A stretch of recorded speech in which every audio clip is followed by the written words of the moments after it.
Iran lost control of the most important waterway on the planet, not slowly, not quietly, but in a single night of fire and thunder that shook the coastline and sent shockwaves all the way to Tehran's presidential palace. Picture this.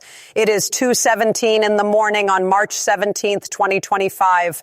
The Persian Gulf is dark and still. The stars are out. And along Iran's rocky southern coastline, the underground bunkers are silent. The missile crews inside believe they are safe. They have always believed that. For years, Iran's military commanders told their men the same thing over and over. You are buried too deep. No bomb can reach you here. No enemy is brave enough to try. Go to sleep. You are untouchable. They were wrong. Within minutes, the sky above the Strait of Hormuz becomes something those missile crews will never forget. The United States of America, already in the middle of its largest Middle East military operation in more than 2 decades, has just made a decision that will permanently change this conflict. American bombers, flying more than 8,000 kilometers from their base in the United Kingdom, have arrived over the Iranian coast, and they have not come empty-handed.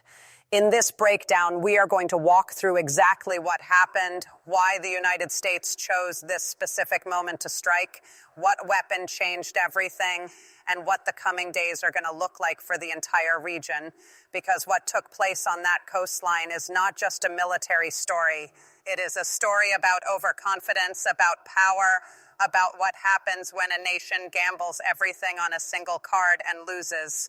Iran believed the Strait of Hormuz was its crown jewel. It is not anymore. To understand why this moment matters so deeply, you have to go back about 3 years, not to a battlefield, to a meeting room in Tehran where senior Iranian military commanders sat around a table and made a very specific plan. The plan was elegant in its simplicity. If America ever came for Iran, if pressure ever became too great, Iran would reach out and grab the world by the throat. It would close the Strait of Hormuz. The Strait of Hormuz is not just a waterway. It is the single most important corridor for energy on the entire planet. Nearly 27% of all the oil moved by sea in the world passes through that narrow stretch of water every single year. At its tightest point, the strait is only 21 miles wide. Think about that. 21 miles standing between the global economy and energy chaos. Iran sits right on the northern edge of that corridor. It has always known exactly what that geography means. The plan was to build a fortress, not above ground where satellites could photograph it and missiles could destroy it. Below ground, deep below ground. Iranian engineers spent years cutting tunnels into the sides of coastal mountains. They buried anti-ship missile launchers inside reinforced bunkers built specifically to survive airstrikes. They stocked those bunkers with some of the most advanced coastal defense weapons in their inventory. Missiles like the Ghadir, capable of reaching targets 186 miles away. The Abu Mahdi cruise missile with a reported range of over 600 miles. The Hormuz 2 ballistic missile, guided by satellite, able to track and hit a moving ship in open water. They also trained fast boat crews. They built drone programs. They scattered naval mines across shipping routes. The strategy was layered, patient, and built over more than a decade. Iranian commanders called it their insurance policy. As long as those underground launchers existed, Iran could always threaten to shut down the global oil supply. No one would dare touch them. Sources inside the Iranian military establishment said at the time that the leadership genuinely believed this network was beyond the reach of any adversary. One senior planner reportedly told colleagues during a 2022 briefing that the Americans had nothing in their arsenal capable of defeating these installations. He assumed wrong. When Operation Epic Fury began on February 28, 2025, Iran activated its plan almost immediately. Fast boats armed with sea-skimming missiles began hunting commercial vessels inside the strait. Naval mines appeared in shipping lanes overnight, turning every transit into a gamble. Drone swarms launched from coastal positions began harassing cargo ships, tankers, and container vessels. And behind all of it, like a silent god of destruction, the underground missile network stood ready. The results were devastating for global trade. Before the conflict began, more than 100 ships per day were moving through the strait without incident. Within 3 weeks of Iran's blockade strategy kicking in, that number had collapsed to just 3 or 4 vessels per day. Oil prices spiked above $100 per barrel multiple times. Shipping insurance costs exploded. At least 23 cargo ships had been attacked or damaged. The ports of the Persian Gulf were backing up. Fuel costs in Europe began climbing. Tehran was watching the numbers and felt deeply satisfied. The pain was working. The pressure was building. Surely they believed Washington would negotiate. At 2:17 in the morning on March 17th, everything changed. The first thing the Iranian coastal radar operators noticed was not sound. It was a gap. Something was absorbing their radar signals without returning them properly. Then, before anyone could process what that meant, the ground shook. Not once, multiple times, in quick, terrible succession. 5,000-pound deep penetrating bombs began striking the hardened missile installations along Iran's Hormuz coastline. Not conventional bombs, not cruise missiles, something far heavier, far more precise, and far more devastating than anything Iran had prepared for. The GBU-72 Advanced Penetrator, America's newest and most capable bunker-busting weapon, was making what analysts believe is its first or second ever use in real combat. And it was performing exactly as designed. Reinforced concrete that took years to pour. Compacted earth packed dozens of feet thick. Mountain rock that engineers had guaranteed would absorb any strike from above. The GBU-72 went through all of it, not around it, through it. The weapon combines a penetrating warhead with GPS-guided precision, allowing it to be released from standoff distance while still landing within feet of its intended target. The explosive compounds inside match those used in America's largest bunker-busting bomb, the 3,000-pound massive ordnance penetrator. While the first wave of bombs was collapsing tunnel entrances and sealing underground access points along the western section of the coast, a second wave was simultaneously striking the eastern installations near the strait's narrowest approach. At that exact same moment, A-10 Warthog attack aircraft were already in the air, hunting Iran's fast boats across the surface of the strait in real time.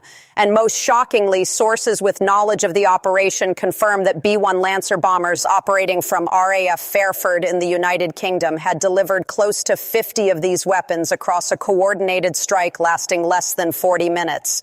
4 bombers, 12 bombs each, 48 earth-shattering munitions. In less time than it takes to watch a television program, Iran's underground coastal missile network, the network its commanders had spent a decade building and believed was permanent, was functionally destroyed. The immediate reaction inside Tehran was something that sources described as controlled panic. According to leaks reported by regional intelligence analysts familiar with internal Iranian communications, senior commanders began making calls within minutes of the strikes. The calls were not about retaliation. They were about damage assessment, how many sites were hit, how many launchers were still operational, whether the access tunnels could be cleared. The answers coming back were not good. We have learned from sources tracking Iranian military communications that an emergency meeting of senior defense officials took place before dawn on March 17th. The participants included commanders from the Islamic Revolutionary Guard Corps Navy, the Air Defense Force, and civilian advisors to the supreme leader. The topic was blunt. How had the Americans found targets that were supposed to be invisible? And more importantly, did Iran have anything left capable of stopping the next wave if it came?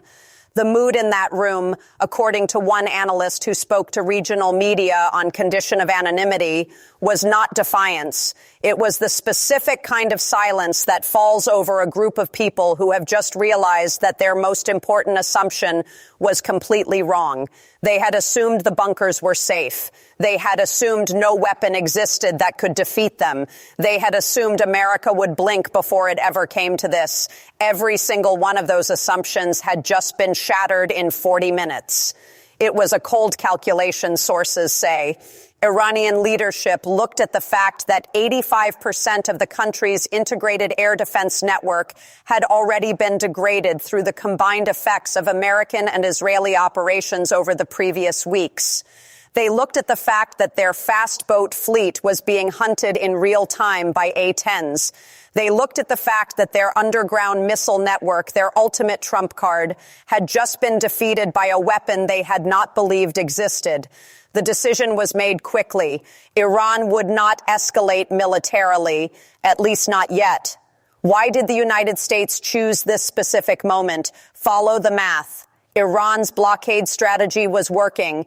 The numbers do not lie. Shipping through the strait had dropped by more than 96%.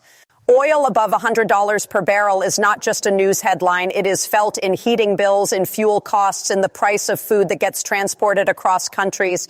The economic pain was spreading far beyond the Persian Gulf and far beyond the energy sector. This shifts power fundamentally from Tehran to Washington. Before the GBU-72 strikes, Iran could threaten any vessel in the strait and well beyond it. It could hold the global energy supply hostage from behind a wall of reinforced concrete that nothing could breach. After March 17th, Iran can no longer do that. Its coastal missile network is sealed. Its launchers cannot exit the tunnels. Whatever sits inside those underground facilities has become, as one military analyst put it publicly, completely irrelevant. It does not matter how powerful a missile is if it can never leave the bunker. This is what historians will likely call the moment of strategic reversal in this conflict. Iran built its entire deterrence theory around the idea that geography and engineering would protect it. The geography is still there. The engineering is buried under collapsed tunnels. And American intelligence assets are still cataloging every remaining hardened installation along that coast for potential follow-on strikes. The legal and diplomatic picture adds another layer of complexity. CENTCOM Commander Admiral Brad Cooper stated publicly and without ambiguity that American forces are focused on eliminating every element of Iran's threat to free navigation. President Trump issued a 48-hour ultimatum directly: reopen the strait to all international shipping or face strikes against domestic power infrastructure. That is not a diplomatic note. That is an ultimatum issued by the most powerful military on earth to a country whose primary defense has just been eliminated. Here is the domino effect that analysts are now tracking. If Iran attempts to rebuild its coastal missile network using whatever launchers survived, American intelligence will identify the sites and they will be struck again. If Iran responds by targeting Gulf state energy infrastructure, that pulls Saudi Arabia, the UAE, and potentially other Gulf Cooperation Council members directly into the conflict in ways that would be catastrophic for Tehran. If Iran attempts to use its remaining drone and fast boat capability to continue harassing shipping, the A-10s and naval assets already present in the strait will continue hunting them. Foreign leaders are watching very carefully. Sources in European diplomatic circles note that the GBU-72's demonstrated performance has already changed at least 3 separate conversations about how to handle hardened underground facilities elsewhere in the world.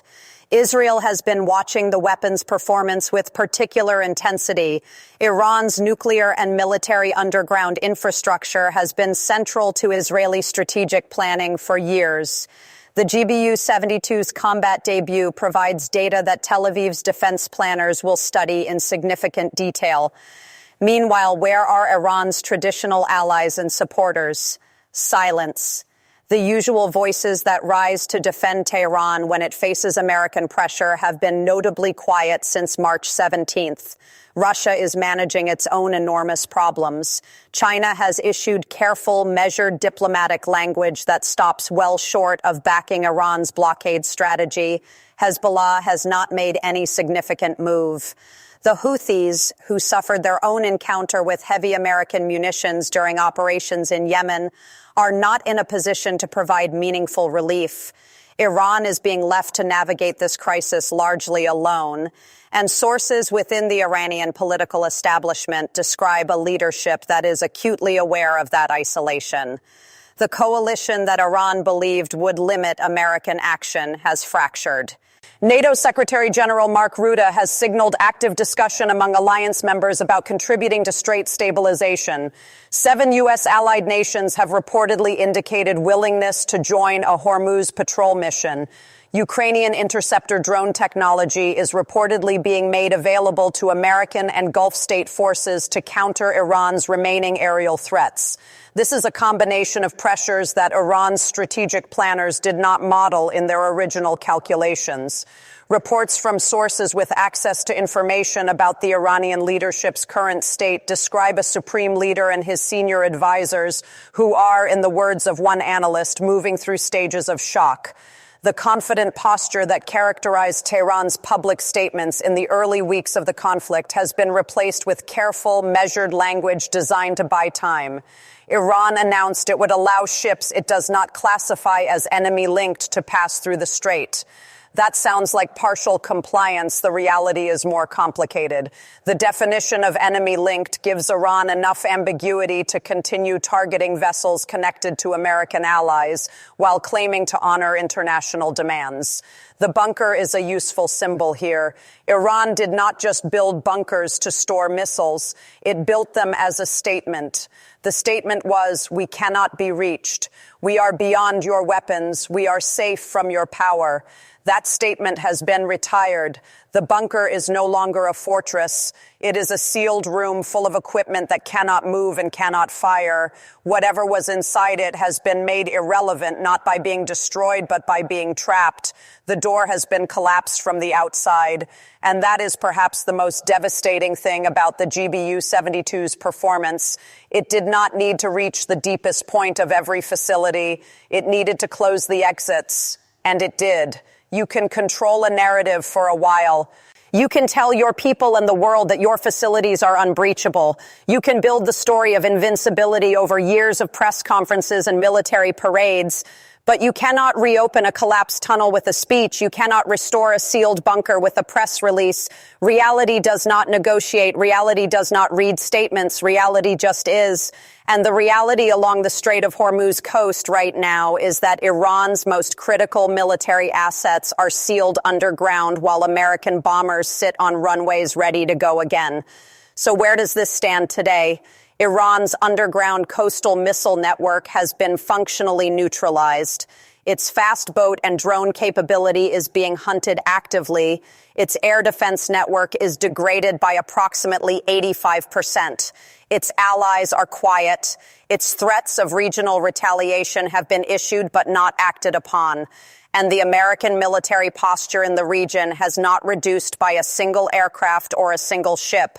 Iran is simultaneously in the most powerful geographic position it has ever claimed and the weakest military position it has faced in this conflict. It sits on the shore of the world's most important waterway, and it cannot threaten that waterway the way it could 3 weeks ago. That is a paradox that Tehran's leadership is going to be living with for a very long time. In the coming days and weeks, expect Iran to push the ambiguity of its partial compliance announcement as far as it possibly can. It will likely attempt to quietly restock and rebuild whatever positions were not fully destroyed. American intelligence will be watching for exactly that. It might attempt to use diplomatic channels to internationalize the conversation and bring in third-party mediators to reduce pressure. It could even make a more dramatic escalatory move if internal political pressure demands a show of strength. But what cannot be undone is the fundamental knowledge that now exists on both sides of this conflict. Iran's underground missile network is not invincible. The weapon that defeats it exists, is in American hands, and has already been used. The Strait of Hormuz is not yet fully open to every vessel. But the era of Iran believing it can close it without permanent consequence is over. The lesson here, and there is always a lesson in moments like this, is an old one that gets forgotten in every generation. Power built on the assumption that it will never be tested is not real power. It is theater. The moment the test comes, if the foundation is not solid, the whole structure collapses. Iran spent years building what it believed was an unbeatable system. America spent those same years quietly building the one weapon specifically designed to beat it.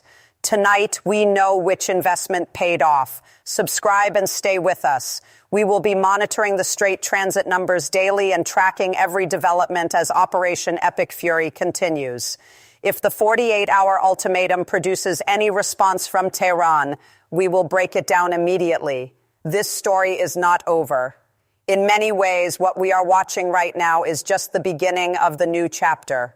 Watch closely. The next move matters enormously.